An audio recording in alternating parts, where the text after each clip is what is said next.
When founders get hit with an idea, they often spend weeks or months first building out their product or MVP, then they line up a number of demos with potential prospects, and then spend several more weeks and months attempting to drive sales.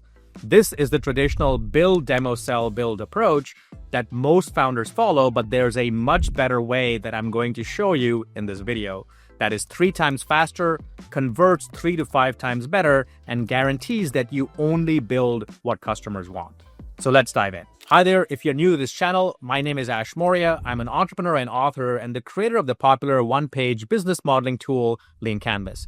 On this channel, I share systematic strategies and techniques for launching and growing startups. So let me start by describing why a build first or a build, demo, sell, build approach is not the best approach anymore for launching a new product. First, building a product always takes longer than we expect. This is because building anything new has lots of unknowable unknowns. What we initially estimate as little tasks start taking a little longer, and weeks can quickly turn into months, which delays launching and testing of your product. Next, it's easy to fall into the scope creep trap once you start building a product where you start coming up with just a few more additional features here and there to complete out your product. This is the overbuilding trap. Maybe you've seen this project management illustration before where all the customer wanted was a simple tire swing, but what they got instead was a roller coaster. But the real danger of a build-first approach is not just overbuilding, but far worse.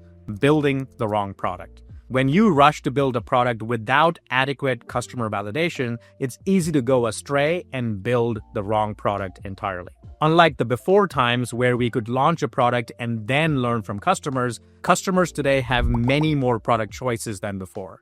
When they encounter a half-baked product, they don't stick around to give you feedback, they leave to try out the next product. And you're left on your own guessing how to fix your own product. The underlying problem then with taking a build-first approach is that you spend most of the time de-risking technical risks. But that's not what's riskiest with most products today. With the advent of no-code tools and now AI, the real question isn't can we build it, but rather should we build it, or more specifically, will anyone care enough to buy it?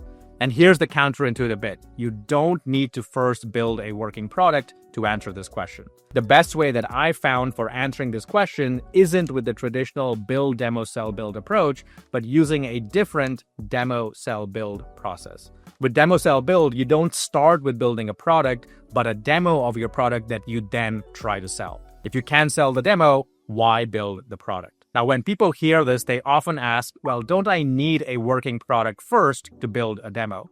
And the simple answer is no. The job of a demo is to tell a story of what your product delivers, not demonstrate how it works. And sure, while you can certainly demo a working product, it's just as possible to deliver a demo using mockups, screenshots, a picture of what your product will look like, or even just a verbal description of what your product will do. The art of the demo is showing the smallest thing possible to make a sale. Now, thinking you need a working product or prototype to create a demo to make a sale is a common myth in the product world. I see this all the time when I'm working with early stage founders. In fact, here's a recent conversation I had with one founder.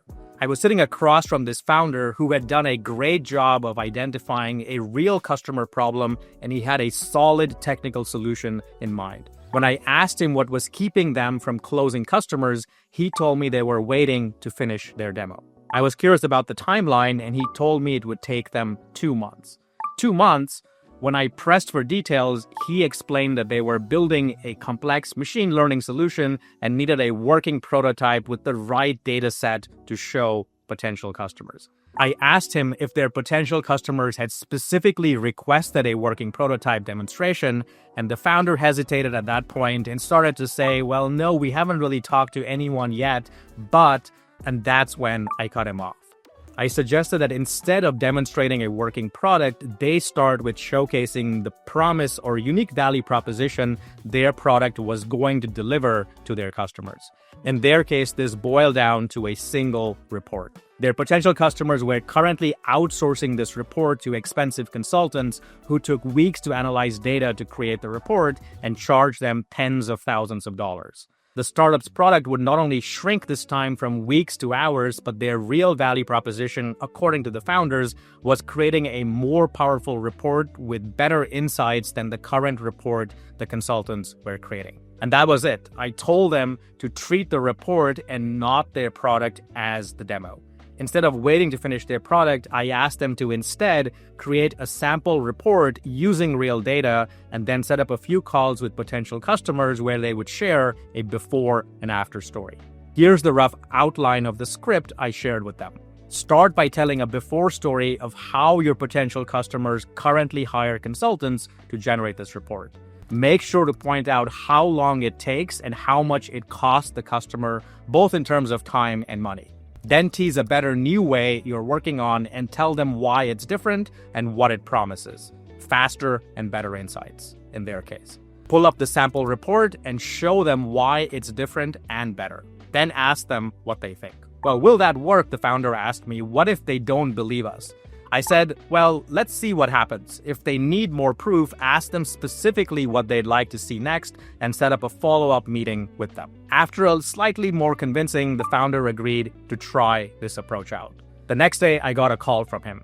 He had signed up his first paid pilot. When I asked him if they needed to schedule that second meeting with a working demo, the founder just laughed. That's the best part, he told me. The customer wasn't interested in wasting time with another demo. They just wanted to see what new insights of our product could uncover using their actual data. So they proposed we start on a 3-month paid pilot right away. When we mentioned it would take us about 2 months to get that ready, they told us that was already an aggressive timeline. Getting the project approved through legal and procurement alone would take about 2 months. And so their suggestion was we get started right away. They signed a letter of intent and got the ball rolling. Now think about that for a moment. The team was planning on waiting 2 months before even approaching customers with the demo. Instead, by using a demo-first approach focused on outcomes, they not only closed the customer immediately, but got the customer to start the process of getting them paid for a pilot while they built out the functionality they were going to build out anyway. This is a perfect example of demo sell build versus build demo sell. Now, in case you're wondering, the demo sell build approach isn't limited to just software or digital products. I've seen it work across hardware, services, B2B, and B2C. While a few tactics change along the way, the principles largely remain the same. So in the next section, I'm going to outline the main principles of demo sell build and show you how you can adapt them to different types of products. Here's the first principle. Customers don't buy working products, but a promise of something better. Communicating better doesn't start with your product's features, but your product's promise or unique value proposition. This is universal across all types of products. The first battle for any product is earning attention, which is the job of your unique value proposition or UVP. Think of your UVP as the headline you would use in an ad for your product or a short one-line descriptor you would use in an email to a prospect. A good UVP should either nail your prospect's problem, promise a better outcome, or better yet, do both. Once you get a customer to pay attention, the next step is earning trust. That's the job of your demo. Remember, the art of the demo is showing the smallest thing possible to get them to buy. Here's a list of different types of demos ranked from low fidelity to high fidelity across different product types. Now, I always recommend starting with the lowest fidelity demo possible that lets you tell a compelling before and after story. And if and only if your prospects need more proof, should you build something that's higher fidelity. If you nail the problem that they wanted solved with your UVP, they'll have no issues setting up a follow-up meeting when you're ready. This brings me to the next principle. Use your demos to identify what customers want. A demo is a perfect stand-in for your product, and because they are much easier and faster to create and update than a working product, they let you quickly home in on what customers want and exactly what to build. But this cuts both ways. It's very easy to overpromise features in your demo, and then you're left with a rocket ship that goes to Mars that you have to then deliver.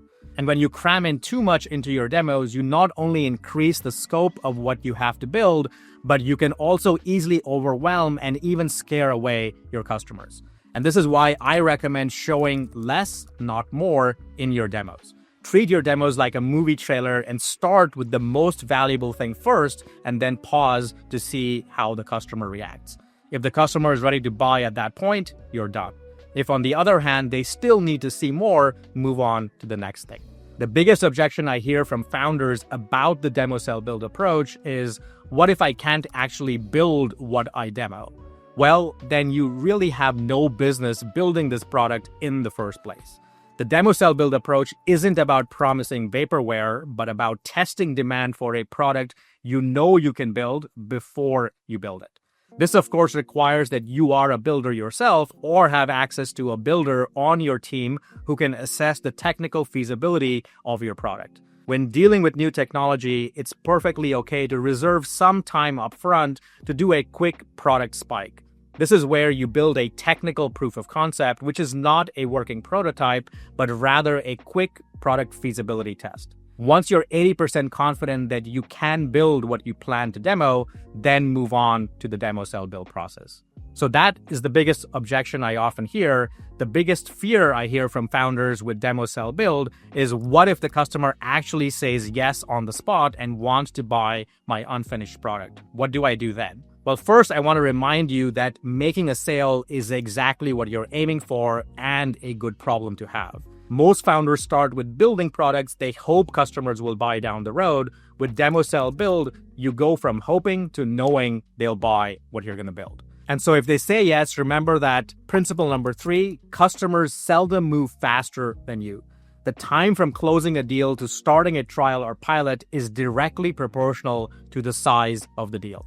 As you saw in my B2B example, most large companies will move a lot slower than you, and the time from when they say yes to a paid pilot to when they actually complete legal, procurement, and assign resources to the product could be anywhere from 2 to 4 months. For more complex sales, this time could even be longer, 6 to 9 months or more. This is precisely why you don't want to wait until your product is ready before engaging prospects. At the other extreme, the smaller the sale, the more willing the customer is to wait for a product. Of course, up to a certain limit. If you've ever placed a pre-order for a product, you've experienced this. While it is certainly possible to make these types of customers wait as long as a year, I still recommend aiming for something that is more along the lines of 2 to 3 months or less. This often requires rethinking the scope and definition of your product so you can start delivering the most valuable thing as quickly as possible. For a more concrete example of this, check out this video over here that shares a concrete case study of the very first product I launched using the demo sell build approach. Thanks for watching, and until next time, take care.